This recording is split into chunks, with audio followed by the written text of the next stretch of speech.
ఇంకా మరొక ముఖ్యాంశం, జగన్మోహన్ రెడ్డి గారి సోదరి చాలా స్పష్టంగా చెప్పింది, హత్య చేసిన వాళ్ళు, చేయించిన వాళ్ళు నిస్సిగ్గుగా రోడ్ల మీద తిరిగి ఓట్లు అడుక్కుంటున్నారు. చేసినోడు చేయించినోడు ఎవరో అందరికీ తెలుసు. జగన్మోహన్ రెడ్డి గారు కూడా చెప్పాడు, దేవుడికి తెలుసు, ప్రజలకు తెలుసు అని. ఎస్, ఫస్ట్ టైం జీవితంలో నిజం చెప్పినట్టున్నాడు. దేవుడికి తెలుసు, ప్రజలకి తెలుసు అని. కానీ ఆ దేవుడికి తెలిసిన వ్యక్తి, ప్రజలకు తెలిసిన వ్యక్తి తను కాదని నమ్మించే ప్రయత్నం చేస్తున్నాడు. అది తనే అని చెప్పి దేవుడికి, ప్రజలకి కూడా తెలుసు. చిన్నప్పటి నుంచి అన్నయ్య ఎంత దుర్మార్గుడైనా, ఎందుకనో పాపం ఆ పిచ్చి తల్లి షర్మిలకి అన్నయ్య అంటే విపరీతమైన అనురాగం. అందుకనే సీట్ ఇవ్వకపోయినా, ఎన్ని అన్యాయాలు చేసినా, 2019 ఎలక్షన్లో కూడా కాళ్ళు అరిగేలా సహాయం చేసింది. థ్యాంక్లెస్ ఫెలో ఈ జగన్మోహన్ రెడ్డి. సొంత చెల్లికే 1,00,000 కోట్లు ఉన్నా కూడా కనీసం న్యాయం చేయని వాడు ప్రజలకు న్యాయం చేస్తాడంటే ఎందుకు నమ్ముతారండి? ఎవరు నమ్ముతారండి? నా అక్క చెల్లెమ్మ, ఐ థింక్ ఈ మధ్యన నా బీసీలు ఎస్సీలు అంటున్నాడు తప్ప నా అక్క చెల్లెమ్మలు అంటూ మానేశాడు. ఎందుకంటే వెంటనే వీళ్ళిద్దరూ గుర్తొచ్చేస్తున్నారు, షర్మిల, సునీత. అందుకని ఆ డైలాగ్ ఆపేసినట్టున్నాడు పాపం ఈ మధ్యన. సో అతని డైలాగ్ ఈ మధ్యన కొడతాం ఆపేసిన. షర్మిల చాలా స్పష్టంగా చెప్పింది, ఇప్పుడున్న వ్యక్తి మా అన్నయ్య కాదు, రక్తంలో ఉన్నాడు. మా చిన్నాయన్ని చంపించి, ఆల్మోస్ట్ ఇతనే చంపించేయడానికి కూడా చెప్పింది అనుకోండి. వాళ్ళతో కలిసి తిరుగుతున్నారు. ఇందుకేనేమో ఇలాంటి రాక్షసుల మధ్యన కష్టం అని చెప్పి నన్నే ఎంపీగా ఉండమని చెప్పి చిన్నాయన అడిగితే, మరి అందుకనే చిన్నాయన్ని దారుణంగా చంపేశారని చెప్పి మరి తను చెప్పింది షర్మిల. అలాగే నిన్న సునీత కూడా నేను సిబిఐ ఎంక్వైరీ వెయ్యాలి అని అడిగిన తర్వాత నా మీద చాలా ప్రశ్నలు పెట్టాడు జగన్మోహన్ రెడ్డి. కనీసం ఒకసారి కూడా అపాయింట్మెంట్ కూడా ఇవ్వలేదు. అంటే ఏంటి, తెలిసిపోలేదా మనోడు ఏం చేయడని? ఎందుకు ఇవ్వడు? సిబిఐ ఎంక్వైరీ ముందు అతనే అడిగాడు. చంద్రబాబు నాయుడు గారు ఎంక్వైరీ తప్పించుకోవడం కోసం సిబిఐ ఎంక్వైరీ అడిగి డ్రామాలు ఆడి ఒక గ్యాగ్ ఆర్డర్ తీసుకొచ్చి దాని మీద చర్చించకూడదని. లేదంటే అప్పుడే ఐసా పైసా తేలిపోయి అతను కోర్టుని అద్భుతంగా వాడుకున్నాడు. ఆ గ్యాగ్ ఆర్డర్ని వాడుకున్నాడు. తనే ముందు సిబిఐ ఎంక్వైరీ కావాలని చెప్పి అన్నాడు.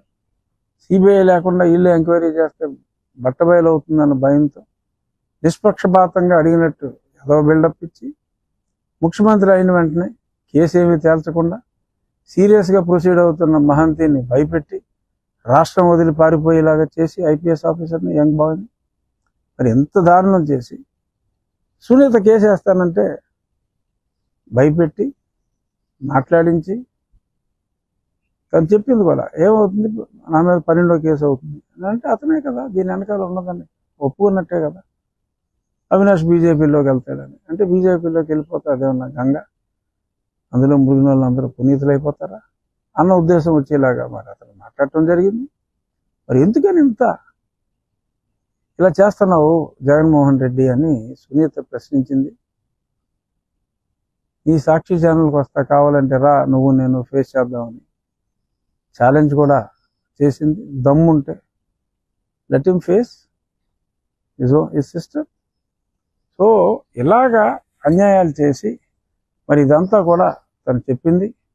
మరి ఈరోజు మరి ఇంక మ్యాటర్ వచ్చిందో రాలేదో నేను ఫాలోఅప్ చేయలే. దస్తగిరి వేశాడు పిటిషను, అవినాష్ రెడ్డి బెయిల్ రద్దు చేయాలి అని, తను బెదిరిస్తున్నారని, జైల్లో ఉన్నప్పుడు 20 కోట్లు ఆఫర్ ఇచ్చారని ఇవన్నీ కూడా చెప్పడం జరిగింది. మరి చూడాలి, మరి న్యాయస్థానాల మీద నమ్మకం అయితే అందరికీ ఉంది. మరి ఏదన్నా అక్కడ మరి ఏమవుతుంది, లేదు అంటే 24వ తారీఖు సుప్రీంకోర్టులో డాక్టర్ సునీత వేసిన బెయిల్ రద్దు పిటిషన్ వస్తుంది. మరి ఇక్కడ కానీ అక్కడ కానీ మరి ఏవైనా ఆ చనిపోయిన వ్యక్తి కేసులో మరి ఏమన్నా స్వాంతన చేకూరుతుందా అనేది చూడాలి. మరి ఎందుకంటే జగన్మోహన్ రెడ్డి ఏదన్నా అది ముందుకెళ్తే ఇతని మేడగా చుట్టుకుంటుంది. ఎందుకంటే కేసు ఎర్లీగా 5:30కే ఈయన చెప్పారన్న పాయింట్ దగ్గర ఫర్దర్ ఇన్వెస్టిగేషన్ లేకుండా ఆగిపోయింది. ఆ ఫర్దర్ ఇన్వెస్టిగేషన్ జరిగితే పూం పుహార్ పిస్తా బహార్ అవ్వచ్చని అనుమానాలు కూడా ఉన్నాయి. మరి అదేమవుతుంది, ఈ కేసు ఏమైంది అనేది ఒక ఎత్తు అయితే, పులివెందుల్లో రామ్ సింగ్ మీద, సునీత మీద, రాజశేఖర్ రెడ్డి మీద ఆమె భర్త, వీళ్ళ మీద కూడా ఆ కృష్ణారెడ్డి ఆ పిఏతో జగన్మోహన్ రెడ్డి అండ్ గ్యాంగ్ ఒక కోర్టులో మేజిస్ట్రేట్ దగ్గర ఫైల్ చేస్తే ఆ మేజిస్ట్రేట్ గారు కింద పైన చూడకుండా పోలీసుల్ని ఒక సింగిల్ లైన్ ఆర్డర్ ఏదో ఇస్తే ఆ పోలీసులు ఎఫ్ఐఆర్ కట్టేసి మరి చాలా న్యూసెన్స్ చేశారు. అంటే దర్యాప్తు చేస్తున్న దర్యాప్తు అధికారి మీద, దర్యాప్తు చేసిన దర్యాప్తు అధికారి మీద డైరెక్ట్గా క్రిమినల్ కేసు పెట్టేశారండి. ఆ లోకల్ మేజిస్ట్రేట్ కూడా ఇచ్చి నిన్న హైకోర్టులో మరి హైకోర్టు సింగిల్ బెంచ్ తీవ్రంగా, అంటే బ్లైండ్గా ఒక కాగితం వస్తే రీజనింగ్ లేకుండా ఎంక్వైరీని పంపించేయటం ఏంటి, ఆ పోలీసుడు ఏమో ఎఫ్ఐఆర్ రాసేయటం ఏంటి, వాట్ ఈస్ ఆల్ దిస్ అని చెప్పి ఆయన చాలా గట్టిగా ప్రశ్నించారు న్యాయమూర్తి గారు. మరి ఆ తర్వాత మధ్యాహ్నం లంచ్ బ్రేక్ తర్వాత అఫ్కోర్స్ కొట్టేస్తారని, నిన్నే కొట్టేస్తారు అనుకున్నారు.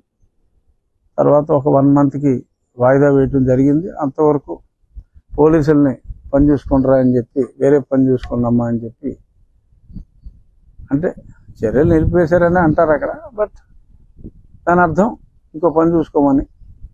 సో డెఫినెట్గా అక్కడ నిన్న స్వాంతన చేకూరింది. న్యాయస్థానానికి ధన్యవాదాలు. అలాగే తప్పకుండా ఆ చెత్త కేసు కొట్టేయటం ఖాయం. దీన్ని బట్టి అర్థం చేసుకోండి, తన తండ్రి హంతకుడిని పట్టుకోవాలి అంటే ఇంట్రెస్ట్ చూపెట్టవలసింది పోయి జగన్ అండ్ కంపెనీ ఈ రకంగా థ్రెట్ కృష్ణారెడ్డితో స్టేట్మెంట్ తీసుకుని ఆ రామ్ సింగ్ని భయపెట్టి సాక్షి పేపర్లో వీళ్ళే ఎందుకు మర్డర్ చేయించకూడదు అని ఒక దరిద్రపు అర్థం వచ్చేలాగా, సారీ వీళ్ళే చేశారు అనుకుంటే నువ్వు ఎంక్వైరీ 8 నెలలు చేసావు కదా, మరి అప్పుడు బుక్ చేసేపోయావా, ఎందుకు చేయలేదు? ఏదో రకంగా ఎవరి మీదకో తోసి పబ్బం గడుపుకుందాం అనుకున్నారు. మీకు మీ పప్పులు ఉడకలేదు, ఆ దస్తగిరి చెప్పేశాడు.